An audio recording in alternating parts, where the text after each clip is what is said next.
വാക്പോരുകളോടെ Iran America ആദ്യവട്ട ചർച്ച സ്വിറ്റ്സർലൻഡിലെ Bergen സ്റ്റോക്കിൽ അവസാനിച്ചു. അമേരിക്കൻ പ്രസിഡന്റ് ഡൊണാൾഡ് ട്രംപിന്റെ പരസ്യ പരാമർശങ്ങളിൽ വിയോജിപ്പ് അറിയിച്ച ഇറാൻ സംഘം ചർച്ചാമുറിയിൽ നിന്ന് വാക്കൌട്ട് നടത്തി.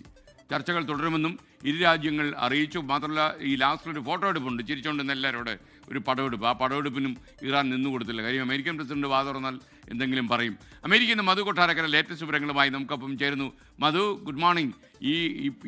ഇത് ഒന്ന് അവസാനിച്ചാൽ മതിയായിരുന്നു. കാരണം എത്രയോ ആൾക്കാരായിരിക്കും കാത്തിരിക്കുന്നത് ഇതൊന്ന് അവസാനിച്ച് കിട്ടാൻ വേണ്ടി. പറയൂ. Good morning. ഗുഡ് മോർണിംഗ് എസ്കെൻ. ഇന്ന് ആരംഭിച്ച US ഇറാൻ ഉന്നതതല ചർച്ചകൾ എസ്കെൻ സൂചിപ്പിച്ചതുപോലെ തികച്ചും ഒരു വലിഞ്ഞു മുറുകിയ അന്തരീക്ഷത്തിലായിരുന്നു അത് ആരംഭിച്ചത്.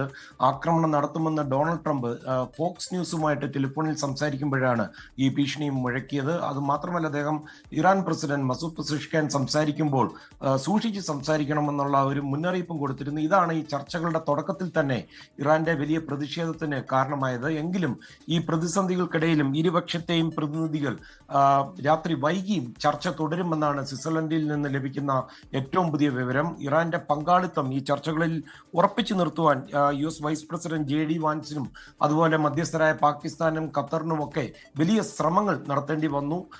എന്നാൽ ഈ ചർച്ചകൾക്ക് ശേഷം മാധ്യമപ്രവർത്തകരെ വൈസ് പ്രസിഡന്റ് JD വാൻസ് കണ്ടിരുന്നു. അദ്ദേഹം പറഞ്ഞ ചർച്ച നല്ല പുരോഗതി കൈവരിച്ചതെന്നാണ്.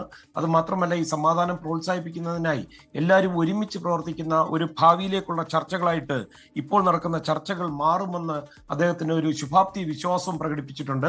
ഇറാന്റെ ആണവ പദ്ധതി, അതുപോലെ ഹോർമോസ് കടലെടുക്ക്, അമേരിക്ക മരവിച്ച് നിർത്തിയിരിക്കുന്ന കോടിക്കണക്കിന് ഡോളറിന്റെ ഇറാനിയൻ ആസ്തികളുണ്ട്, ഇത് വിട്ടു കൊടുക്കുക, ഇങ്ങനെ അതീവ സങ്കീർണമായ വിഷയങ്ങളാണ് ഈ താൽക്കാലിക കരാറിലൂടെ ഇരുപക്ഷവും പരിഹരിക്കാൻ ശ്രമിക്കുന്നത്. എസ്കൻ, ഈ ആണവ കരാറിന്റെ എല്ലാ വശങ്ങളെക്കുറിച്ചും വലിയ തോതിൽ ചർച്ചകൾ നടന്നതായിട്ടാണ് US ഡെലിഗേഷൻ പിന്നീട് വ്യക്തമാക്കിയത്. ഇതിനായിട്ട് ഈ രാത്രി വൈകിയും ചർച്ചകൾ തുടരും. എസ്കന്, ഇത് കൂടാതെ ഇറാന്റെ ഉള്ളിൽ ഒരു പ്രത്യേക ഗ്രൂപ്പ്, ഒരു വിഭാഗം യുദ്ധം തുടരണമെന്ന് ആവശ്യപ്പെട്ട് മുന്നോട്ട് വന്നിട്ടുണ്ട്. പക്ഷെ അത് പ്രസിഡന്റ് മസൂദ് പെസഷ്കിയാനെ ശരിക്കും പ്രകോപിപ്പിച്ചിട്ടുണ്ട്. അമേരിക്കയും ഇസ്രയേലും ഈ രാജ്യത്തെ ആക്രമിക്കുമ്പോൾ കൂടുതൽ നമ്മളെ അപകടത്തിലേക്ക് കൊണ്ടുവന്ന ഇത്തരം ആഹ്വാനങ്ങൾ അവസാനിപ്പിക്കണമെന്ന് അദ്ദേഹം വളരെ ശക്തമായിട്ട് ഈ ഗ്രൂപ്പുകളോട് ആവശ്യപ്പെട്ടിരിക്കുകയാണ്. എസ്കെ. ഓക്കെ, താങ്ക് യു മധു കൊട്ടാരക്കര. ഇപ്പോൾ വരുന്നൊരു വാർത്ത, ഖത്തറും പാകിസ്ഥാനും ഒരു ഇടനിലക്കാരാണ്. അവര് പറയുന്നത് പ്രോത്സാഹജനകമായ പുരോഗതി ഉണ്ടായിരിക്കുന്നു ചർച്ചയിൽ എന്നാണ്.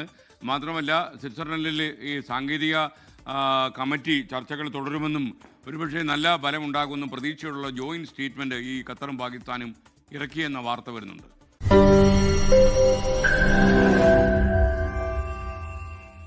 ലോകത്തെവിടെയായാലും ഏത് സമയത്തും 24 വാർത്തകളും ഓഗ്മെന്റഡ് റിയാലിറ്റി പാക്കേജുകളും എക്സ്പ്ലെയിനറുകളും വിശദമായി കാണാൻ ഞങ്ങളുടെ YouTube ചാനൽ നിങ്ങൾക്ക് സബ്സ്ക്രൈബ് ചെയ്യാം.